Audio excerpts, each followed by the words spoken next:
Hello. Welcome to CandleLit, the nightly show where I read you literature by candlelight.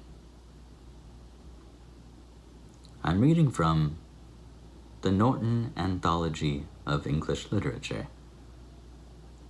This is a very big book. It's about 3,000 pages, and we're gonna get through it. First up, Beowulf. This is a very old tale. Very old tale. Scandinavian. Old English. Beowulf. Prologue. The rise of the Danish nation. So, the speared Danes in days gone by, and the kings who ruled them had courage and greatness.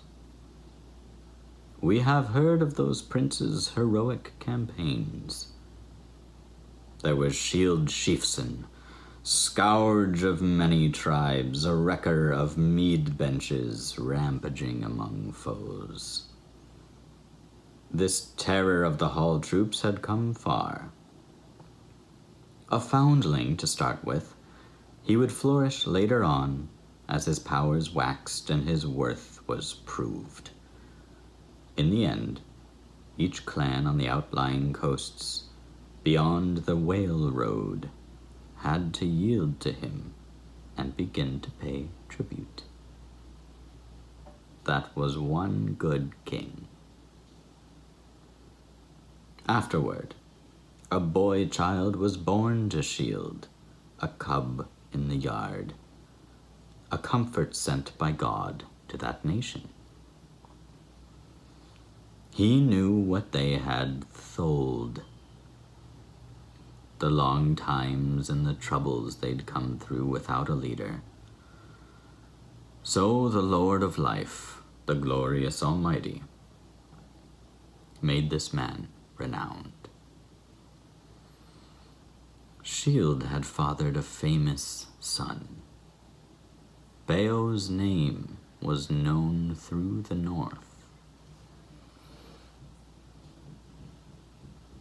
And a young prince must be prudent like that, giving freely while his father lives, so that afterward in age when fighting starts, steadfast companions will stand by him and hold the line. Behavior that's admired is the path to power among people everywhere.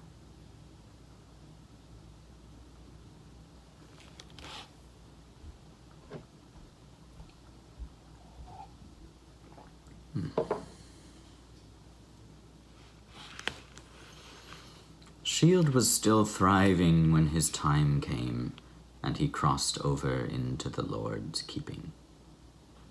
His warrior band did what he bade them when he laid down the law among the Danes. They shouldered him out to the sea's flood, the chief they revered who had long ruled them.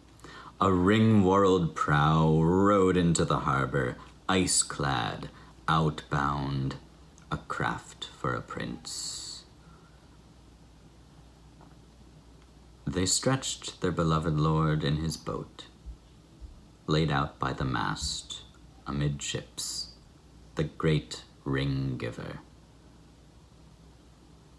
Far-fetched treasures were piled upon him, and precious gear. I never heard before of a ship so well furbished with battle tackle, bladed weapons, and coats of mail. The mast treasure was loaded on top of him. It would travel far on out into the ocean's sway. They decked his body no less bountifully, with offerings than those first ones did who cast him away when he was a child, and launched him alone out over the waves. And they set a gold standard up high above his head, and let him drift to the wind and tide, bewailing him and mourning their loss. No man can tell. No wise man in hall or weathered veteran knows for certain who salvaged that load. Then it fell to Beowulf to keep the forts. He was well regarded, and ruled the Danes for a long time after his father took leave of his life on earth. And then his heir, the great Halfdene, held sway for as long as he lived, their elder and warlord. He was 4 times a father, this fighter prince. One by one they entered the world. Heorogar, Hrothgar, the good Halya, and a daughter, I have heard, who was Onella's queen.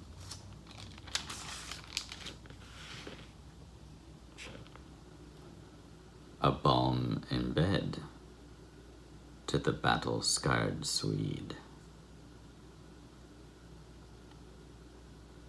The fortunes of war favored Hrothgar.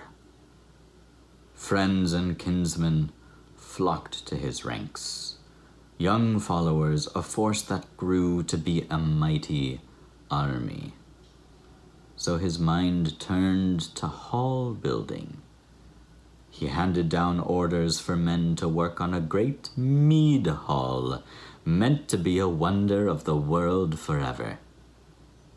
It would be his throne room, and there he would dispense his God-given goods to young and old, but not the common land or people's lives.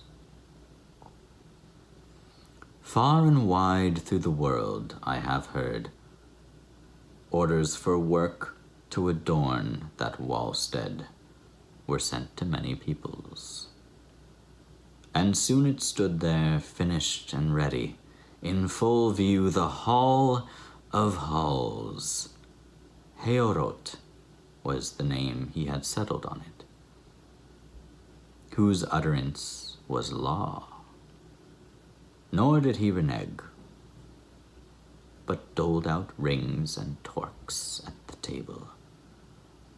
The hall towered, its gables wide and high, and awaiting a barbarous burning. That doom abided, but in time it would come. The killer instinct unleashed among in-laws, the bloodlust rampant.